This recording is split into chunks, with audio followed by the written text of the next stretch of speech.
गामी बहू। किशोरी लाल जी के बेटे राघव की शादी की बात जगह जगह चल रही थी, लेकिन किशोरी लाल जी को कोई लड़की पसंद भी नहीं आती थी। और उसकी एक ही वजह थी, किशोरी लाल जी का लालची होना। उनको लड़की वालों से मोटा दहेज चाहिए था, और इसी चक्कर में टेक पिडवोइट बहुत पैसे वाले की घर अपने बेटे का रिश्ता लेकर पहुंची। उस आदमी का नाम था ओम प्रकाश।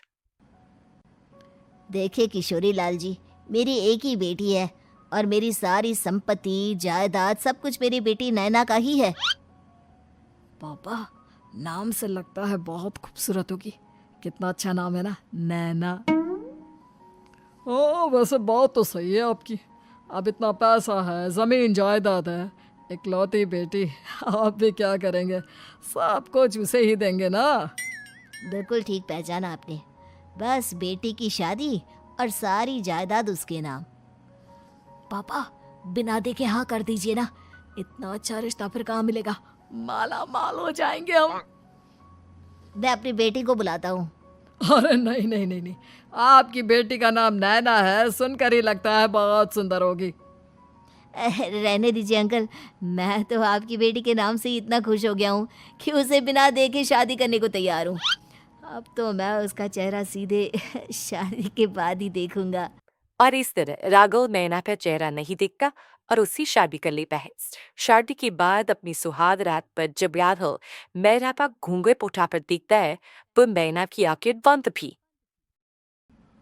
कितनी खूबसूरत हो तुम नैना। जरा अपनी आंखें खोलकर मेरी तरफ देखो तो सही। नहीं, मुझे शर्म आती है। अरे, मैंने तुम्हें शादी से पहले भी नहीं देखा, और अब अगर तुम आंखें खोलकर मुझे देखोगी भी नहीं तो मुझे अच्छा कैसे लगेगा? इससे पहले कि नैना अपनी आंखें खोलकर राघव की तरफ देखती, अचानक से लाइट जल गई और राघव नैना को पूरी तरह से देख नहीं पाया। अगले सुबह नैना राघव के लिए नाश्ता बनाकर लेकर आई। अरे ये क्या, आधा पराठा सीका हुआ है और आधा बिल्कुल कच्चा। ये तुमने क्या किया नैना? बहू, तुमने क्या आधा पराठा तवे से नीचे लटका कर रखा था, जो आधा सिका है और आधा कच्चा? मुझे जितना दिखेगा उतना ही तो सीखूंगी ना पापा जी। जहाँ जहाँ मुझे नजर आ रहा था वहाँ मैंने सीख लिया, और जहाँ जहाँ नहीं दिखा वहाँ कच्चा रह गया होगा। इसका क्या मतलब है? ये कैसा मजाक कर रही है तुम?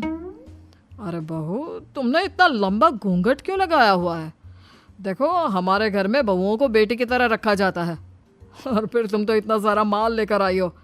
देखो, ये घूंघट डालकर रखने की कोई ज़रूरत नहीं है। हाँ नैना, पापा जी ठीक कह रहे हैं, तुम तो आराम से रहो, अपना ही घर समझो। नैना अचानक से अपना घूंघट उठा लेती है।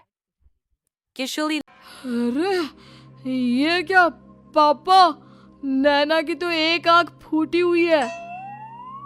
नाम से नैना, लेकिन ये तो कानी बहू निकली। मेरे साथ धोखा हुआ है, धोखा। बिना दिखाए अपनी कानी लड़की मेरे संग ब्याह दी। मुझे कानी बीवी नहीं चाहिए। मुझे अभी ओम प्रकाश जी से बात करनी पड़ेगी। आखिर उन्होंने मेरे साथ ऐसा किया क्यों? अरे, आप लोगों ने ही तो पापा से कहा था कि आप लोग शादी से पहले मुझे देखना नहीं चाहते। अब मेरे पापा पर क्यों इल्जाम लगा रहे हैं? अरे लेकिन उन्हें बताना तो चाहिए था ना कि तुम कानी हो, एक आंख से तुम्हें दिखाई नहीं देता। किशोरी लाल और राघव नाराज होकर ओम प्रकाश को अपने घर बुलाते हैं। पापा जी, ये आपने क्या किया? शादी से पहले बताया क्यों नहीं कि नैना की आंखों में परेशानी है? अरे, आप ही ने तो लड़की देखने से मना कर दिया था। अरे लेकिन आप बता तो सकते थे। आपको तो हमारी बेटी की प्रॉपर्टी चाहिए थी, वो भी पूरी की पूरी। अब क्या हुआ अगर उसे आधा दिखाई देता है? प्रॉपर्टी तो आपको पूरी मिल गई ना। अरे ये क्या बात हुई? मेरी शादी प्रॉपर्टी से नहीं, आपकी बेटी से हुई है। अब ये तो पहले सोचना चाहिए था। तब तो मेरी प्रॉपर्टी देखकर तुम्हारी जुबान लप लप आ रही थी। लेकिन मैं कानी लड़की को अपनी बीवी बनाकर नहीं रख सकता। पापा, कुछ करिए ना आप। हाँ, करता हूँ। देखिए ओम प्रकाश जी, आप हमारे साथ ऐसा नहीं कर सकते। और तुम देखो, अगर तुमने मेरी बेटी से शादी तोड़ी ना, तो जो भी प्रॉपर्टी मैंने तुम्हें दी है वो तो पूरी की पूरी वापस ले ही लूँगा, और आधी प्रॉपर्टी तुम्हारी भी लूँगा। अरे मेरी आधी प्रॉपर्टी भला क्यों लेंगे आप? इसलिए क्योंकि मेरी बेटी को आधा नज़र आता है और उसकी नज़र अभी तक तुम्हारी आधी जायदाद पर ही पड़ी है। अब तुम उसे घर से निकालोगे तो कुछ तो लेकर जाएगी ना। और अगर हम आपकी बेटी को अपने घर की बहू बना कर रखे तो?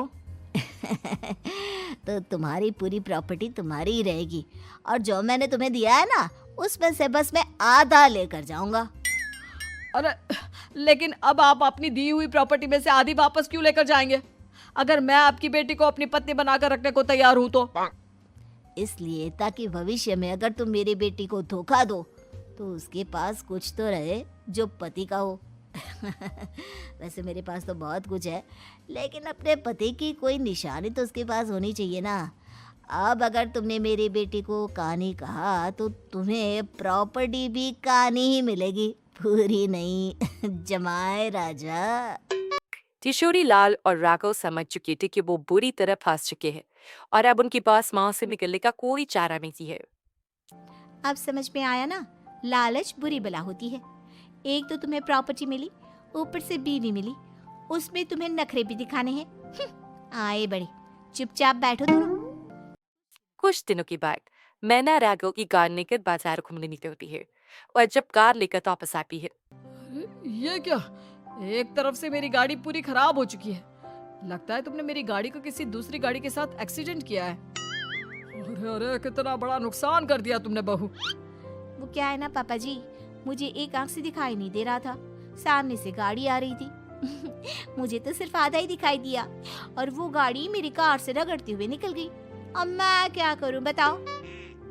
आप इसे ठीक कराने के पैसे कौन देगा? तुम्हारे पापा? तुमने मुझसे इस तरह से बात की? अभी रुको। लाइमा राघव की शिकायत ओम प्रकाश को कर पीती है। देखो राघव, अब जो मेरी आधी प्रॉपर्टी तुम्हारे पास थी ना, उसमें से आधी और मैं लेकर जाऊंगा, क्योंकि तुमने मेरी बेटी को डांटा। अरे नहीं नहीं पापा जी, गलती हो गई, माफ कर दो। गलती की तो कोई गुंजाइश ही नहीं।